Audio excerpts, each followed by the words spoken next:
അൻസിബ ഹസന് പിന്നാലെ മിമിക്രി താരം ടിനി ടോമിനെതിരെ അമ്മ സംഘടനയ്ക്ക് പരാതി നൽകിയിരിക്കുകയാണ് നടി നീന കുറുപ്പ്. ടിനി ടോം പരസ്യമായി അശ്ലീലം പറയുകയും അസഭ്യ വാക്കുകൾ വിളിച്ചുവെന്നുമാണ് പരാതി. അമ്മയുടെ കുടുംബ സംഗമത്തിന്റെ സമയത്തായിരുന്നു ഈ സംഭവം ഉണ്ടായത്. ഈ കഴിഞ്ഞ ഫെബ്രുവരിയിലാണ് അമ്മ സംഘടനയുടെ കുടുംബ സംഗമം നടന്നത്. ഈ സംഭവത്തെക്കുറിച്ച് സംഘടനയ്ക്കുള്ളിൽ നീന കുറുപ്പ് പറഞ്ഞിരുന്നു. പിന്നീട് മെയ് മാസം ആദ്യ വാരത്തിലാണ് ഔദ്യോഗിക പരാതിയായി നൽകുന്നത്. അതിന്റെ വിശദാംശങ്ങളാണ് ഇപ്പോൾ പുറത്തു വന്നിരിക്കുന്നത്. അൻസിബയും നീന കുറുപ്പും ഒരേ വ്യക്തിക്കെതിരെയാണ് പരാതി നൽകിയിരിക്കുന്നത് എന്നതാണ് ഏറെ ശ്രദ്ധേയം. തനിക്കെതിരെ ടിനി ടോം ഉന്നയിച്ച പരാമർശങ്ങൾ നീന കുറുപ്പാണ് തന്നോട് പറഞ്ഞതെന്ന് അൻസിബ നേരത്തെ വ്യക്തമാക്കിയിരുന്നു. എന്നാൽ അൻസിബയുടെ പരാതിയിൽ പ്രത്യേക സമിതിയായി വെച്ച അന്വേഷണം ഇല്ല എന്നാണ് അമ്മ പ്രസിഡന്റ് ശ്വേത മേനോൻ കഴിഞ്ഞ ദിവസം അറിയിച്ചത്. ടിനി ടോം തന്നെ കേട്ടാൽ അറക്കുന്ന രീതിയിൽ തെറി വിളിച്ചതായി നീനയുടെ പരാതിയിൽ പറയുന്നു. കൂടാതെ ടിനി ടോം തന്നെ കയ്യേറ്റം ചെയ്യാൻ വന്നതായും നീന പരാതിപ്പെടുന്നുണ്ട്. മറ്റ് അംഗങ്ങൾ പിടിച്ചു മാറ്റിയത് കൊണ്ടാണ് അന്ന് മർദ്ദനമേൽക്കാതെ രക്ഷപ്പെട്ടതെന്നും തന്റെ ആത്മാഭിമാനം നശിപ്പിക്കുന്ന തരത്തിലായിരുന്നു ടിനി ടോമിന്റെ പ്രവൃത്തിയെന്നും നീന പറയുന്നു. തനിക്ക് മാത്രമല്ല മറ്റ് അംഗങ്ങൾക്കും ടിനി ടോമിന്റെ ക്രൂരതകൾ ഏൽക്കേണ്ടി വന്നിട്ടുണ്ടെന്നും നീന കുറുപ്പ് പരാതിപ്പെട്ടു. പലർക്കും ടിനിയെ ഭയമായതുകൊണ്ടാണ്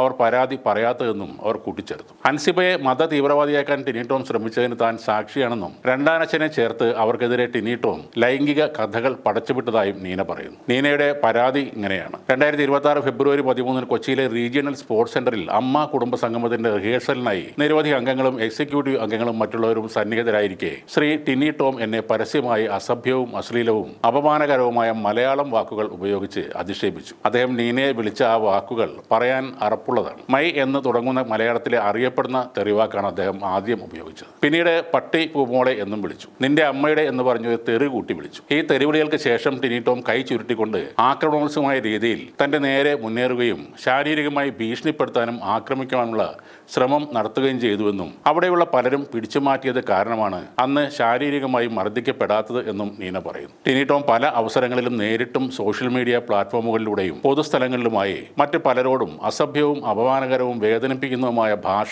ഉപയോഗിച്ചിട്ടുണ്ട്. അദ്ദേഹത്തിന്റെ പരാമർശങ്ങൾ വ്യക്തികളെ മാത്രമല്ല അവരുടെ കുടുംബാംഗങ്ങളെയും അപമാനിക്കുന്ന തരത്തിലാണ്. ഒരു സഹ എക്സിക്യൂട്ടീവ് കമ്മിറ്റി അംഗത്തിന്റെ മേൽ മത തീവ്രവാദത്തെയും മതപരിവർത്തന ശ്രമങ്ങളെയും അദ്ദേഹം ആരോപിക്കുന്നത് ഞാൻ വ്യക്തിപരമായി കേട്ടും സാക്ഷ്യം വഹിച്ചിട്ടുമുണ്ട്. അതുപോലെ തന്നെ ആ അംഗത്തിനും അവരുടെ രണ്ടാനച്ഛനും തമ്മിൽ അനാചാരപരമായി ലൈംഗിക ബന്ധമുണ്ടെന്ന തരത്തിലുള്ള സൂചനകളും ആരോപണങ്ങളും അദ്ദേഹം ഉന്നയിക്കുകയും അവരുടെ കുടുംബ പശ്ചാത്തലത്തെക്കുറിച്ചും അപമാനകരമായ നിരവധി പരാമർശങ്ങൾ നടത്തുകയും ചെയ്തിട്ടുണ്ട്. അതിനും ഞാൻ സാക്ഷിയാണ്. അമ്മയിലെ ചില വനിതാ അംഗങ്ങൾ അദ്ദേഹത്തിന്റെ ഭീഷണിപ്പെടുത്തലും പരസ്യമായ അപമാനങ്ങളും ഭയന്ന് തുറന്ന് അഭിപ്രായം പറയാൻ പോലും മടിക്കുന്ന അവസ്ഥയിലാണിപ്പോൾ. അതുകൊണ്ട് ഈ വിഷയത്തെ അതീവ ഗൗരവത്തോടെ പരിഗണിച്ച് അടിയന്തരവും നിഷ്പക്ഷവുമായ അന്വേഷണം ആരംഭിക്കണമെന്നും തുടർന്ന് അദ്ദേഹത്തിനെതിരെ അനുയോജ്യമായ ശാസന നടപടികൾ സ്വീകരിക്കണമെന്നും ഞാൻ അഭ്യർത്ഥിക്കുന്നു. ആവശ്യമായ കൂടുതൽ വിശദീകരണങ്ങൾ നൽകുന്നതിനും അന്വേഷണവുമായി പൂർണ്ണമായും സഹകരിക്കുന്നതിനും ഞാൻ സന്നദ്ധയാണ്. ഇതൊക്കെയാണ് നീന കുറുപ്പ് അമ്മയുടെ പ്രസിഡന്റിനും ജനറൽ സെക്രട്ടറിക്കും നൽകിയ ആ പരാതിയിൽ പറയുന്നത്. ഒരു പ്രധാന നടൻ പോലുമല്ലാത്ത ഒരു വ്യക്തിയാണ് താരസംഘടനയിൽ ഇങ്ങനെ പച്ചക്ക് തെറി വിളിക്കുന്നത്. നേരത്തെ ഇയാളുടെ മകന്റെ പേരിൽ ലഹരി ഉപയോഗിച്ചതിന് കേസ് വന്നപ്പോൾ ഒരു അച്ഛൻ എന്ന നിലയിൽ ടിനി ടോം എടുത്ത നിലപാടിനെ സ്വാഗതം ചെയ്തവരാണ് നമ്മളിൽ പലരും. എന്നാൽ ഇപ്പോൾ സ്ത്രീകൾക്ക് നേരെ ഇല്ലാത്ത അവിഹിതങ്ങളും